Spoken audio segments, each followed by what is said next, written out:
Okay, and to completely wrap up this summer term, our second special topic, if you will, um, is going to be on climate change.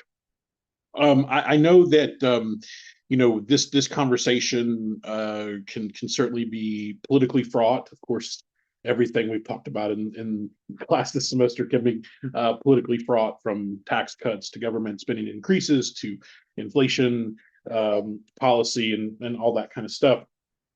And so I guess it's nothing new.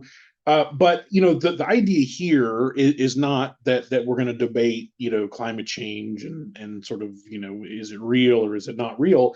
We're going to sort of distill the concept of climate change down into just sort of what we've seen in the data, and what we've seen in the data is surface temperatures rising considerably, ocean temperatures rising considerably, extreme weather events becoming more numerous, and the sort of totality of all of this is likely to eventually have negative consequences for the global macroeconomy.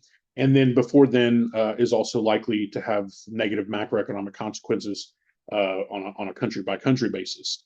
The sort of real difficulty of climate change from the outset is that over the near term, you will have countries who will economically benefit, in fact, from climate change. Notably, Russia, for example, climate change will most likely dramatically increase the amount of arable land that they have, and so could drastically increase the amount of agricultural production. And from Russian perspective, this would be good because it would diversify their sort of economic portfolio and get them a little bit less sort of reliant upon oil. But I'm not here to parse Russian geopolitics. But that's just one particular example. In the U.S., for example, there will be states, regional economies that will do better when climate change, starts to really kick in and affect things. And then, of course, you'll have other areas that will suffer as a result. Basically anywhere where things are already very hot, where there are already extreme weather events, we can think that those things will tend to get to worse. But then there's also the sort of ramifications on disease, which we think will get worse during hotter temperatures induced by climate change, and certainly wide scale disease. With the COVID pandemic is a good lesson there in the macro economic consequences of pandemics, and we certainly don't ever want to have to deal with that ever again. Probably will at some point in the future, if we're all being honest. That's perhaps one of the consequences of a very interconnected world, is that things like diseases get spread, and so if we're in a world where there's more of those types of things because of climate change, then they're going to become more problematic. So okay, now so economics actually has a pretty sort of straightforward way that we think about climate change. And so recently, the Nobel Prize in Economics was in fact awarded to an economist who's done a lot of groundbreaking work on climate change in particular, that being William Nordhaus, who is an economist who, even prior to his work in climate, was very influential and began working on climate economics really before anybody else on the econ side, at least, had really been thinking about it. And just as an example, Nordhaus is a very smart guy. He's certainly not someone who I would suspect to be hyperbolic about things in general. And I think it's very interesting that this is the picture he chose for his presentation when he was awarded his Nobel Prize, mostly because of his work in climate change economics, that William Nordhaus, sees climate change as this sort of looming monster, if you will, that we can sort of see coming, and whether or not we will be able to do anything about it is certainly up for debate at this particular point. So the thing about climate change is that we know it is on the sort of anthropogenic side, induced by CO2 emissions. CO2 is a heat trapping gas So when you pump a lot of it up into the atmosphere, heat gets into the atmosphere and then gets stuck. And then as it gets stuck, it creates these sort of cycles. And the cycles cause there to be ever more heat sort of being sent back down from the upper atmosphere. And so the cycle produces hotter surface temperatures, and those spill over into water temperatures and so on and so forth. And so there's this feedback loop kind of story with climate change that is very concerning. And I would say maybe similar to the way we think about, inflation, not necessarily in terms of expectations, but rather that sort of, current inflation is likely going to create future inflation. So current climate change is just going to be additive to future climate change as well. So the effects are going to be felt in a sort of cumulative way. Most research suggests that the climate change we see today, the temperature rises that we see today, the uptick in extreme weather events that we see today, is actually most likely caused by CO2 emissions that were first released back in the late 80s, early 90s. So if we think about, really, where the effects of climate change are going to be felt, there is a delay in terms of CO2 emissions and when we actually experience the negative consequences of that. But in a sense, they're coming because we can already see that some of them are here. So we sort of take the existing evidence of climate change and then we sort of say, well, if things continue to get warmer, this is what it's going to sort of look like. Yeah, very, very concerning stuff there. Now, from an economic perspective, we might ask ourselves, what does all this have to do with economics? Aside from the fact that, if you buy the story of climate change, you generally also buy the idea that the economy has a large role in this. I think personally, I don't think it's so much about the economy or the economic system. It's just about humans. Like I firmly believe that humans were always going to create economic systems. I think humans were always going to, over time, end up favoring capitalist market-based systems. That just seems to be the way things were going to go.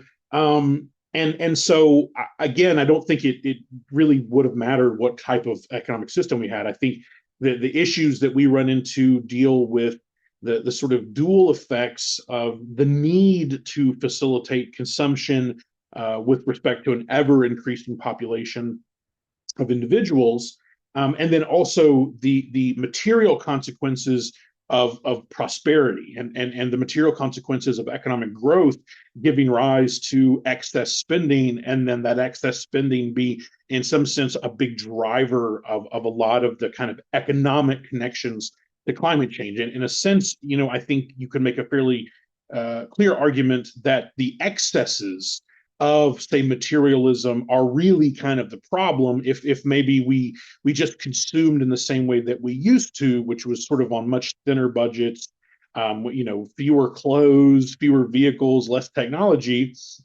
then in a sense we would have created less CO2 emissions.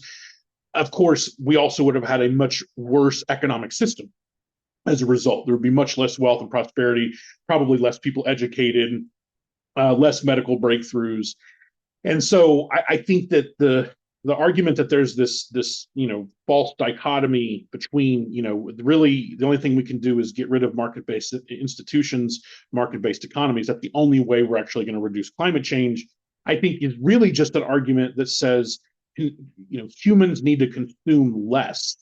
And then you sort of move to the conversation of, well, does a market system sort of encourage consumption beyond what other types of systems would be encouraged? I think that environmental economists are often quick to point out that if you look at political structures and you look at environmental outcomes, there's almost no connection between type. Basically, every single type of government, everything from communist all the way through the most extreme form of capitalist governments, tend to be very hard on their environments. That's a human thing, I think, more than anything else. So again, let's try to move past the relatively sort of simple story and kind of get into, okay, what's the actual economic framing here? So climate change, I would argue, is very much a classic negative externality, right? So in the supply and demand graph you see here on the whiteboard, this is the classic representation of a negative externality. So the idea behind negative externality is that in a market clearing scenario, a good or service is going to sell for P star at, or sorry, PF at YF, like full employment corresponds to a particular price level. And then the argument is that because things like pollution and resource exhaustion get spit out of the circular flow, and therefore these things don't get back in to make the decision making attuned to those particular issues, what we get is a bunch of economic behavior that ignores this stuff. Okay, this is where the concept of a market failure comes in, because the idea is that pollution represents real economic damage. Pollution costs money. Pollution has negative health effects. There's a lot of different ways for us to think about pollution as generating economic consequence. And so if there is pollution, and especially in scenarios in which the environmental damage is falling on third parties who aren't necessarily benefiting that much from the actual goods and services in question, right? For example, there's this concept called a pollution haven. And the argument is that there are some countries or even U.S. states that purposefully run very low environmental standards to the benefit of their economy. And so as a result, you can sort of have dirty industries, that seek out these pollution havens because otherwise they're going to have to pay a lot more in the form of regulatory costs if they're going to be a polluter. And so as a result, there is this sense that not only are there negative externalities, but that ultimately these negative externalities will almost always fall on the lowest income individuals. I mentioned to you Thomas Malthus in previous lectures. Thomas Malthus is a classical economist who ended up getting sort of short shrift in terms of economic history of thought, mainly because people criticized him for not somehow being smart enough to perceive the Industrial Revolution. I'm not really so quick to put that on him. But Malthus was sort of uniquely concerned about this idea that the folks at the bottom of the income scale seem to be the folks who have the cost of market economies sort of wrought upon them more than anyone else. And so what you have early on is this normative acknowledgement from a classical economist that, one, the environment has, in a sense, natural limits that humans will probably and inevitably always be pushing up against. I think that part's quite true. And then the second piece of that is that the problems that will arise from that are going to be felt mostly by those at the bottom of the income scale. And I think Malthus's argument, he was a reverend, by the way. I think his argument was that because it will mostly affect those at the bottom, we probably won't want to do much about it. Again, I think that he's quite right in that. So again, going back again to this graphical representation of the negative externality. So the idea is that this damage represents actual economic value. So environmental damage can be thought of as a cost. In that sense, if it is a cost, then the baseline aggregate supply is going to ignore the actual cost being put on society or being put on the world, if you will. And so therefore, the equilibrium, PF and YF, are going to be inefficient because they are going to generate uncompensated damages in the form of environmental degradation. So the argument then, therefore, is that if we want to acknowledge the environmental cost of environmental degradation, then we would in fact prefer an economy that produces slightly less and where we have to pay higher prices as a result. Because the argument is that in a market economy that ignores the negative externality, as we expect it would unless you force the market to acknowledge it, that this price is going to create all these inefficiencies by way of this deadweight loss. This deadweight loss, in a sense, is the inefficiency that arises from uncompensated environmental damages sort of continuing to occur and continuing to be uncompensated. And so if we actually wanted to close that inefficiency, if we wanted to make the economy more efficient, we would want people to pay higher prices to acknowledge the true cost of the use of the good of service, and we would ultimately want less of that particular item. And so that's kind of the microeconomic way to think about a negative externality. Now, the microeconomic solution here is pretty straightforward. So the idea is, well, if this is the problem, then we just do a Pigovian tag. You'll remember Arthur Pigou from earlier in the semester. We talked about the first fundamental welfare theorems in economics. He's arguably the main driver of those. And one of the assumptions that he states as being necessary for the first fundamental welfare theorem is no externalities, no spillover effects. Because what Pigou argues is that these spillover effects are going to be externalized. People are going to purposefully ignore them because to not ignore them would put them at an economic disadvantage, right? Who's going to voluntarily pay for the environmental degradation? I mean, we may argue that some people will do that, but very few people, when push comes to shove, will ultimately do that voluntarily. And so, in the same way that we may argue that you're never going to get enough education in society if we leave that up simply to the private market, the argument here would be we're going to get too much pollution if we leave that up to the private market. And the reason is because the private market ignores the damage, and that's why we refer to this as a market failure. Now, all of that, now let's bring it back to the macro world.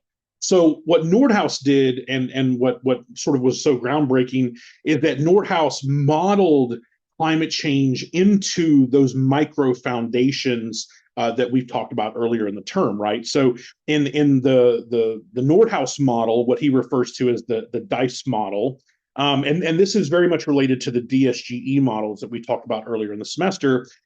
You want to maximize social welfare, where social welfare is just an integral of utility. So everybody's utility added up, and then you're subject to a budget constraint.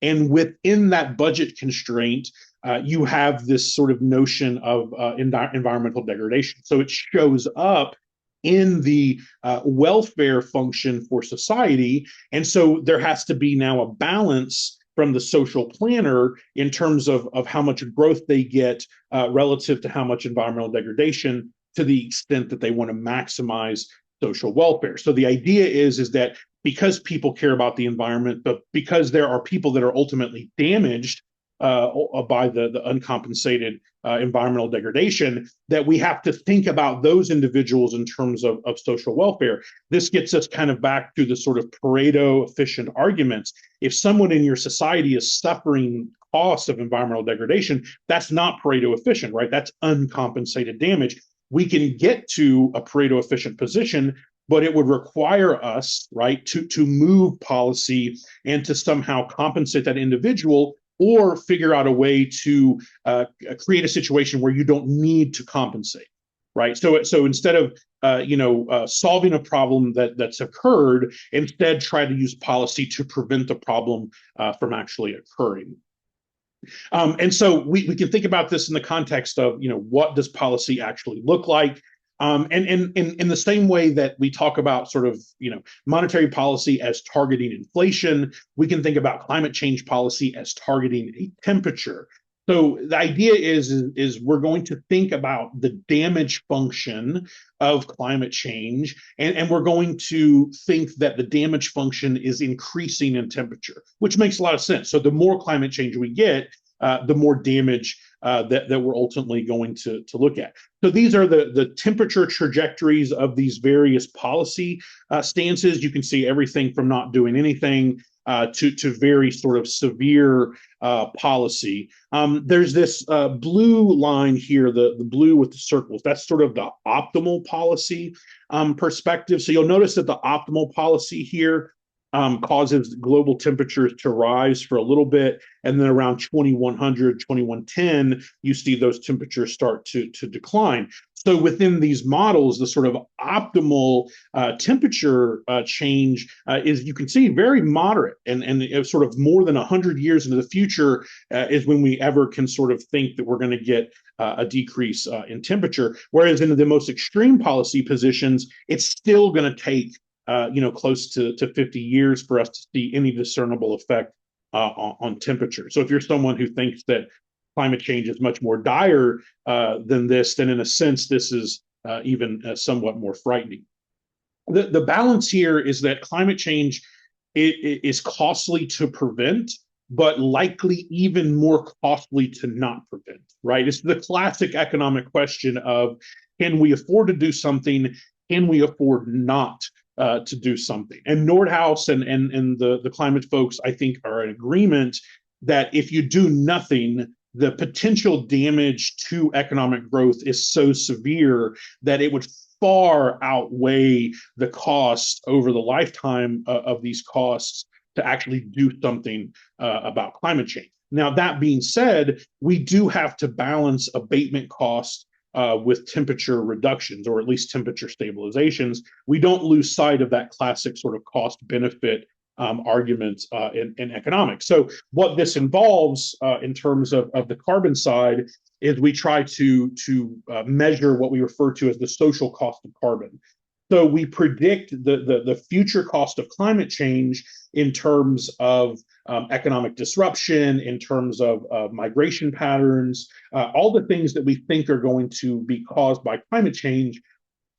If we take that as, again, monetary damages, we can try to back out what we call a social cost of carbon. So for every metric ton of carbon that's emitted into the atmosphere, we have a prediction as to what we think that is going to eventually cost us. And so this comes sort of on the low end at around like $50 social cost of carbon. And nowadays you're seeing some people argue that social cost of carbon is in excess of $500 to $600 per metric ton. That's a significant increase in where we used to think the social cost of carbon is. In some sense, that's an updating of the fact that climate change does seem to be worse in some ways than it was sort of initially predicted. So that's definitely something to sort of keep in mind.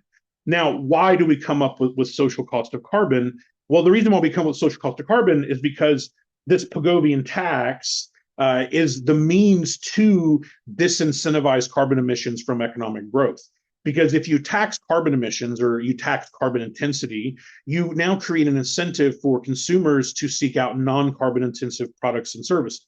You also, by virtue of profit maximization, induce suppliers to seek out carbon less intensive supply processes. And so what the tax does is it integrates itself into the profit maximization and utility maximization process that we believe in terms of micro foundations, and then it will correspond to a change in behavior that reflects the damaging nature of carbon. And so the idea is that the Pigovian tax should be set equal to the social cost of carbon. And so ultimately, if we're thinking about what this actually means in terms of a tax, let's take gasoline tax for a moment. If we think that the social cost of carbon is, say, $100 per metric ton of carbon emissions, then the idea here is that we set the Pigovian tax equal to $100, and then that's going to translate into an increase in the gas tax of something like 25 cents. So a 25-cent higher gas tax as a result of a tax induced by 100% social cost of carbon. Doesn't seem like a lot, but I mean, you're talking, every 4 gallons, that's an additional $1. It's going to show up in people's pockets. It's going to, induce behavioral changes is the expectation. And obviously, because it's a tax, it's going to be extremely unpopular politically. That's why we don't have carbon taxes in the U.S. yet. You have seen carbon taxes in other countries, notably Canada. Canada, by the way, by every intents and purposes, not only has a carbon tax, but it's been successful. Canadian economy is doing fine, and their emissions have actually stabilized and are starting to decline. So there's some evidence there that it's actually working, and that's great. So now the question here is how do we frame this problem? How do we think about it? Again, we think about it in terms of market failure. We think about it in terms of the fact that, again, going back to this idea that low-income people will be the most impacted by climate change, then what you might also have going on from kind of a class situation is that rich countries are effectively free riding poor countries. Basically, rich countries are going to benefit from economic behavior that will cause increased climate change. And then the cost of that climate change is going to fall on low income countries. There's actually a really interesting kind of example of this recently. It was the first time I ever heard this sort of idea kind of in the mainstream, which was that when Pakistan had these really horrific floods a few years ago, they were like the worst floods, and they were like, I think a 300 or 400 year flood, which is a flood that's so big the probability is incredibly low. And when the scientists went in and looked at the causes of the flood and the extreme rain and then the preceding extreme drought, because that's often what happens, right? You have extreme drought, then extreme rains, and those extreme rains cause big flooding. And they were basically able to show that the floods were way worse because of the increase in surface temperatures due and causing climatic destabilization. So the floods in Pakistan were worse because of climate change. And Pakistan is a very low carbon emitting country. They don't emit much carbon. And so the sort of sense here is that they are paying for the environmental sins of rich countries such as the US and developing countries such as China. So there's a lot of different ways for us to look at it. If you want to just stick with it in terms of economics, you can do that. But if you want to start bringing in some of these sort of social issues and start kind of having conversations about that, you can as well. Now, just to sort of put this into the context of how we might think about it in this class, let's just bring up a solo growth model, okay? And the idea behind solo growth model is, and climate change rather, is that the argument is that depreciation is going to go up, that extreme weather events, higher temperatures are going to cause depreciation of capital to increase. Well, we know exactly what that means in terms of economic consequences. If depreciation increases, right, the depreciation line shifts up, this causes steady state level of capital to decline. And of course, what we expect is that overall output will also decline as well, right? So the economic consequence of increased depreciation is negative. We know that.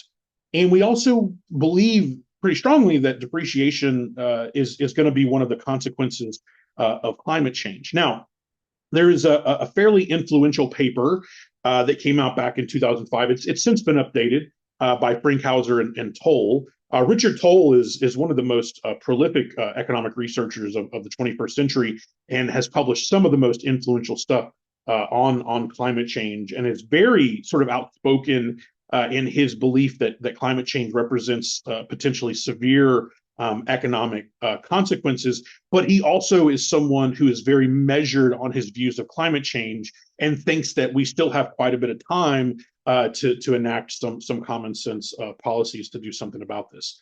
So now this model that you see here, it's a model that ends up building to essentially a solo growth situation. So we're ultimately going to think in terms of capital accumulation and these sorts of ideas. So the big thing here is that we're going to make some assumptions about the directional relationship. So for example, we're going to say that utility, human utility, is a negative function of temperature. So as temperature goes up, we think people will be less happy generally. That's fairly obvious, but research actually would suggest this as well. And then in terms of the other sort of economic consequences of temperature, so the production of the economy, the amount the economy is actually producing, is also going to be a negative consequence of temperature. And again, the idea there is due to depreciation. We've talked about the solo growth model in terms of population growth. The argument is that increased temperatures is going to put downward pressure on population growth. Now, that, from the perspective of the solo growth, of course, potentially works in kind of the opposite direction, right? So if population growth declines, we expect this to shift back out. So there is some counterbalancing here. So the fact that we think climate change is going to put downward pressure on the productiveness of an economy and the population of the economy, those two effects tend to work sort of in the opposite direction. And then again, the more important kind of point is that depreciation and temperature are positively correlated.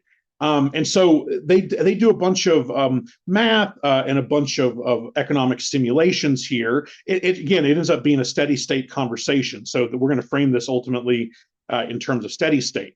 So what their paper ultimately says is that non-market impacts, so just the utility effects of temperature, do not affect the savings because all they do is rescale people's utility. So temperature should not affect savings through utility. Okay, and that's comforting to some extent. Now, if we look at the extent to which temperature is going to affect production, we have every reason to believe that temperature increases will decrease the productivity of a country's production function after some sort of particular threshold. So eventually, it's going to get so hot that the production function is going to decline. We also think the health effects are going to get worse as a result of temperature. But then again, that alters the steady state capital situation. And then the effect of depreciation here is interesting because on one hand, the increased depreciation is going to require investors to need greater compensation in order to make the same investments.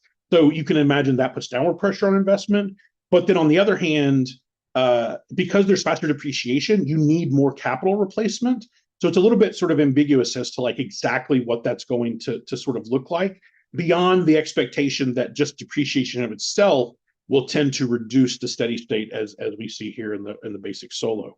So then what they do is they take this model and they put it into a DSGE type setup, and then they put it alongside different types of modeling from kind of famous papers of DSGE. And remember, DSGE refers to dynamic stochastic general equilibrium models.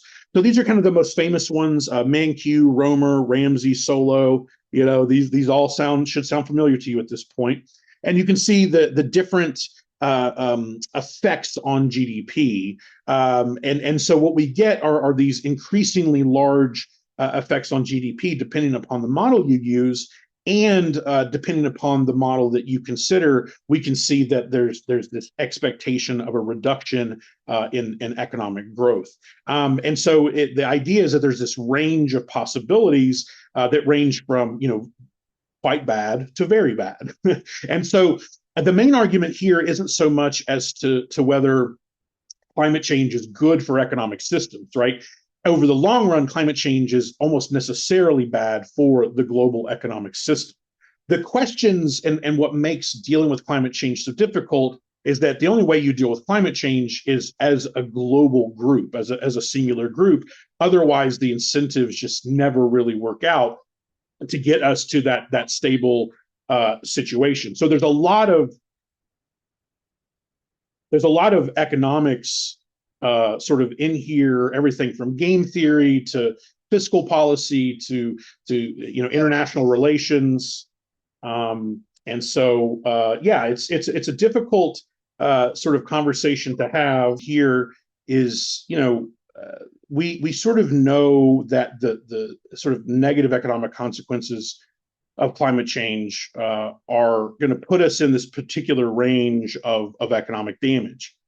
The extent to which we are on any one of these particular paths is going to be heavily dependent upon not just sort of the way in which the natural world kind of adapts itself to climate change and then the subsequent destabilization, increased temperatures, and so on and so forth, but of course also the extent to which policy, and in particular globally harmonious policy, can really set the stage for policy that will not only benefit kind of individual countries, but will also benefit for sort of the global sort of situation. But then again, to sort of going back to this sort of classic Pareto frontier idea, the maximization of social welfare, it would also help us to achieve that concept. So sort of bringing everything back to sort of just economic theory, this acknowledgement of climate change, this sort of policy response to climate change, and sort of recognizing the negative economic consequences really just sort of brings us kind of full circle back to the idea of a benefit cost conversation. And so what we have to ask ourselves is, okay, there's this specter of potential economic damage caused by climate change. Maybe it's a lot, maybe it's not as much, but it's going to be some damage. So, to what extent do we favor ourselves now over the people who will experience that into the future? So, a part of this is, intergenerational equity. How much do we care about the people that came after us? And by the way, that question doesn't even just run up against pollution. That also runs up against resource usage, non-renewable resource usage, especially. And so there's a lot of conversations that we need to be having about the intertemporal nature of our economic system, the intertemporal nature of climate change, and the extent to which those intertemporal dynamics are going to curtail the relative prosperity of economies moving forward, and to what extent do we in the current time period owe it to people in future time period to engineer things in such a way that sort of gives them a fair shot at an equally beneficial quality of life. That would be the goal.